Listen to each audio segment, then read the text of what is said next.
Yo, Bird Gang, what's good? It's your boy now from the No Cut Sports Podcast, coming back to y'all with the Week 3 matchup. The Philadelphia Eagles going against the Los Angeles Rams at the Lincoln Financial Field at 1 o'clock.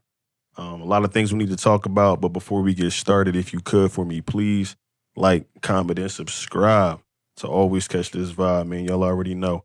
It helps push the channel and things like that. So if you liking what you're hearing, just make sure you subscribe. But let's get into some key things that we need to talk about. Like I said, this is the Week 3 matchup, the rematch of the divisional round from last year. Both teams are 2-0.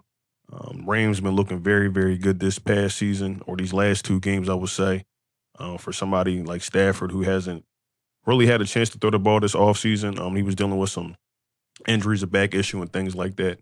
As you know, he's getting older, he's getting up there in age. And, he might just need to take a little time off, get himself together. But he's been looking all right out there. Puka Nacua and Devontae Adams also been looking good. I think this past game they had 100-plus yards each. If I'm not mistaken, I didn't get a chance to look into all of their stats. But I did want to get in. Let's talk about, some things that's been going on around the league pertaining to the Philadelphia Eagles. The biggest thing is Jordan Mailata. He went off this week talking about the Tushpush. He says it's incredibly disrespectful when people credit the win over Kansas City just to a short yardage play. He says playing defense. He says defense, special teams, and every unit deserves credit.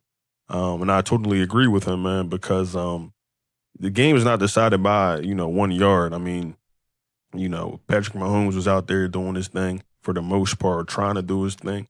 A lot of his players aren't playing; they're injured. Just not having that same type of team that he's been used to having throughout the years. And then these ultimately fell 0-2. But Chris Jones saying what he was saying to Jalen Hurts. If y'all caught the clip, screaming at him, you only got 101 yards. But what Jalen said, we won though. So that's all that really matters, man. We're gonna keep talking about if he's elite, whatever the case may be. But don't want to get too far off topic. But moving on, man, I also wanted to talk about Sean McVay. He has a torn, and I didn't really hear nobody talk about this, but he has a torn plantar fascia.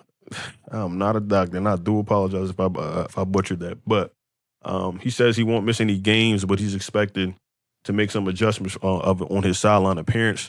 I don't know if that's going to cause some type of effect on his play calling for the game.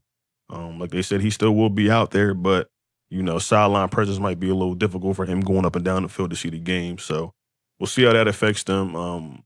I know Vic Fangio has had Sean McVay's hand or card every time they played against each other. I know that divisional game, it came down to Jalen Carter getting that sack, but sometimes that's just how the game goes. I thought that'd go a different way for the simple fact that, the snow is, I thought that would be helpful to us, but it seemed like it didn't really do any team any good. So it is what it is, man. But the odds that they do have, the Eagles are slightly favored at home by 3.5, minus 3.5 total over and under 44.5. So expecting a somewhat moderate scoring game. Probably like, I don't know, man, like probably by a touchdown. Like, what would I say? Like 20-27. I would like to say. But if they can get this offense clucking, you feel me? If Kevin Patullo can get the offense clucking, we'll be okay. But before I get to that, I want to talk about the injury report. As y'all know, Will Shipley oblique. Dallas Goedert, who was a big piece to this offense, he was limited in practice and has a promising return, but he's still questionable. Tanner McKee was limited in practice, has resumed throwing, could reclaim back his backup role soon. Another player that popped up on the injury report that kind of was a little not wary, but I was like, why are you on there? But I do remember from this past offseason that Jalen Carter was dealing with a shoulder issue. They said it was just precautionary and he was limited in practice. And then OT Cameron Williams. The Rams have not a lot of players out, but Braden Fisk is a player. He had an oblique injury, so I'm looking to see how that affects his game if he plays, because they have him down here questionable with some side work, and he was limited. And then their cornerback, Akilo. I do apologize if I'm missaying your name, but Witherspoon. He's a cornerback, and he has a broken clavicle. Excuse me, broken clavicle, and he's on IR and will be out the rest of the season. So I'm looking to see how that can be used if Kevin Patullo can scheme this offense up, because it's two sides to the coin. I know a lot of times we get frustrated with this offense, and I've been doing my podcast now about 3 years, but I've been watching football most of my life. So um, you start to see patterns with different coaches. With Nick Sirianni, I will say none of our players are starters. Well, none of our starters play in the postseason. And I think that has somewhat of an effect on our slow starts usually. I know last year was a thing where we talked about not being able to score in that first half with the scripted plays and things like that, which didn't really happen this year. It's more or less that the passing game is not being utilized to its fullest extent. I don't know if that's Kevin Patullo trying to set some things up for later on in the season, or just a slow start from them not playing in the preseason. This is his first time making or calling plays in the NFL, and I think he also has to get his ground when it comes to seeing what he's seeing out there on the field. I don't know if it's better for him to be up in the booth. I couldn't tell you, but so far I'm just looking for some better routes, especially with getting AJ Brown involved. As you know, he's the number one, and they're going to double team him or try to take him out the game. But it was some other things though that I saw from the Kansas City Chiefs game where it was like blocking. Landon Dickerson looks like he's not fully healthy, of course, coming back from that injury. I don't expect him to be, but like Calcaterra, and I know this has been floating around, but Calcaterra blocking is terrible, bro. It's terrible. I'm sitting here watching tape when they have Dallas Goedert in, and I'm sitting here watching Calcaterra, and I'm like, buddy missing the block. He can't block, whatever you want to call it, but it's kind of upsetting. You've seen, the frustration with Jalen Hurts in that game, and I hope that just doesn't carry over. I hope they can correct this because, honestly, I'm not. How can I say this? I'm not mad at Kevin Patullo at all, but at the same time, I feel like Kevin Patullo could be making his job a little bit easier on himself. I don't know if that's them trying to hide plays, so because they usually make it to the postseason. You might want to bring something out, a little twist to a play, but it's so predictable, and it's like I don't want to say it's 23 because we are running the ball and all that good stuff, but it's like so predictable out of the shotgun, out of the pistol, whatever you want to call it. You know what they're going to do and what they're going to run. Like I said, it's only week 2. I'm giving this to week 4 before I got to make a different video. But I'm trying to keep it I'm trying to keep it cool, man, because I understand that he's new to this. We're still 2-0, but there's a lot of work to do. Jalen Hurts alluded to this in his press conference. So I'm just hoping to see, Kevin Patullo take advantage of this cornerback being out. And then like especially if Braden Fisk's not playing or whatever the case may be. But I'm just looking for him to take advantage of what Sean McVay has given us. Also with the defense, Vic Fangio has been a great addition to this team. As you've seen this past week against the Kansas City Chiefs, I'm thinking, I ain't even gonna say I was thinking that, but I'm like, if he come out here and play them the same way in the Super Bowl, it might they might have us beat. At the same time, it might work, but we don't have the same players. But him being such a OG in the game, he come out here a whole different way, bringing pressure, which he's really not. I ain't gonna say he's not known for, but that's not something that he usually does at the rate that he did it. I think the Rams and Sean McVay are going to have a tough night or a tough day because it's a 1:00 game. But they're going to have a tough day down here at the Linc Financial Field. You got crowd noise, being home, but then you don't know what Vic Fangio is going to throw at you. He usually has Sean McVay's card when it comes to the defensive side of the ball. So I'm hoping just to see him implement a lot of, because it's Matthew Stafford. He's an accurate quarterback, but I'm not expecting him to be like a Lamar Jackson or Jalen Hurts and break out the pocket. So Jalen Carter, Jordan Davis, who had a phenomenal game this past week, maybe he gets a sack or two, or they combine for a sack. Zadarius Smith, whoa, buddy boy. My man jumped on the back of Patrick Mahomes. If I can find a clip, I'm going to throw it in here, but he jumps on the back of Patrick Mahomes like a silverback gorilla, bro. I said, what in the hell? Buddy was just happy to be out there. So happy to see that, man. But the defense is starting to come along, man. And like I said, Andrew Makumba, Jahai Campbell, Zach Bond. These are like some players on that defense, man. So um, I'm expecting them to bring it, man. I'm expecting them to try to apply a lot of pressure, interior pressure too, up the middle for Matthew Stafford, because Jalen Carter. He had a couple plays on a couple sacks on my man throughout his career. So we'll see what they do, man. We will see what they do, but let's move on, man. I got off topic a little bit. I kind of talked about some of this stuff already, man. Like I said, the advantages and disadvantages I have here for the Eagles. And I kind of like named some of this stuff when I was going on my little rant just previously, but 2-0, like I said, coming off the win with the Chiefs, so their confidence is very high. Like I said, the home crowd helps. The depth of defense, even when the Rams are threatened, Eagles have shown the ability to make critical stops. As I said before with Andrew Makumba, the running game is something else that we have to get going, because Saquon Barkley is always liable to break off for one of those big long runs, pause.